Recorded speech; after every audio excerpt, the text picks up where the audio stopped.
Depending on who's counting, there are somewhere between 500 and 600 sanctuary cities in America pledging to protect illegal immigrants from deportation.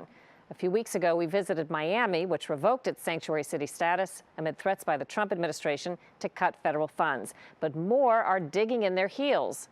Full Measure correspondent Lisa Fletcher traveled to the sanctuary city of Portland. This is America. We have borders, we have laws, we're a nation of laws, so therefore we should adhere to those laws, and we should not ignore the laws that we don't want to adhere to. For Representative Sal Esquivel, a Republican who has served in the Oregon State House for 12 years, the Trump administration's hardline immigration stance is long overdue. The state needs to get its act together and comply with federal law. As Attorney General Jeff Sessions recently made clear, federal law requires cities and counties to work with immigration authorities. I strongly urge our nation's states and cities and counties to consider carefully the harm they are doing to their citizens by refusing to enforce our immigration laws and to rethink these policies. Sessions is threatening to withhold federal funding unless local law enforcement cooperates with Immigration and Customs Enforcement, or ICE. One way, holding on to illegal immigrants who are being released from custody so ICE can come get them to deport them. But Attorney General Sessions and Representative Esquivel face an uphill battle in a state like left-leaning Oregon. The state has a pro-sanctuary law that's been on its books for 30 years. The state law is a very clear guideline for local law enforcement and sheriffs statewide. Mike Reese is the sheriff of the state's largest county, Multnomah, which includes Portland. He says the Oregon law lays down a bright line between federal and local law enforcement responsibilities. We can't expend county resources or personnel towards immigration enforcement. There is an Oregon lawmaker who is just furious about this. He says you're not abiding by the law by not detaining some of these illegal immigrants who are held on fairly serious charges or who have committed fairly serious crimes are a risk to the community. How do you respond to him? Well, certainly we do hold people in our local jail facilities who are accused of crimes in our communities. So when we have somebody who's committed a violent crime and they're arrested and incarcerated, we're going to hold them until a judge says otherwise. Reese says the law prohibits them from holding people in jail after they've served their time, which is what ICE is asking them to do.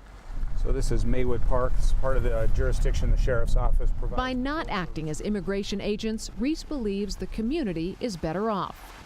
It just simply worries me that we've spent so much time and energy building community trust, and that something that's outside of our control may damage that. Francisco Aguirre is Portland's poster child for this standoff between federal authorities and states' rights. As a teenager, Aguirre fled violence in El Salvador, entered the U.S. illegally, got married, and had 3 children. You're 27? Oh, good. In 2014, he was arrested for a DUI. He avoided jail time, but the episode landed him on ICE's radar.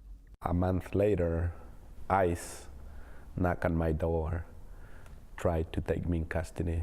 I let them know clearly that they wasn't welcome there and that they must leave the property because it was private property. The ICE agents left, and Aguirre called members of his congregation, who took him to Augustana Lutheran Church, where he would spend the next 81 days living in sanctuary from ICE. We knew that if he was sleeping in the chancel area of a church, a sacred place, a sanctuary, how dare anyone come in with weapons to haul someone away? That would have offended this whole nation's ethic and morality of who we are as human beings. Reverend Mark Knutson leads the nearly 1,000-member congregation in Northeast Portland. So welcome tonight. This is a sanctuary. It means that we're all safe when we are together. He says rallies, vigils, and interfaith community meetings kept Aguirre's case in the headlines.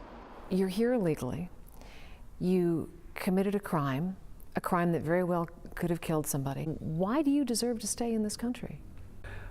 I understand that I commit a crime by getting a DUI, but we all, as a human being, make mistakes, and we always deserve a second chance. I've been contributing to the economy of this country. I've been paying my taxes since I've been living in this country. I'm willing to help my community whenever they need. Always good, my brother. While the country remains divided over illegal immigration, in Portland, this community is united. Francisco is loved in this community and his family by many people. This is far bigger than one congregation or one family. It's the city, it's the state, it's who we are. ICE has backed off its attempts to deport Aguirre for now. He's petitioned for political asylum in the U.S. Portland continues to promise to fight attempts by Washington to cut off federal funds.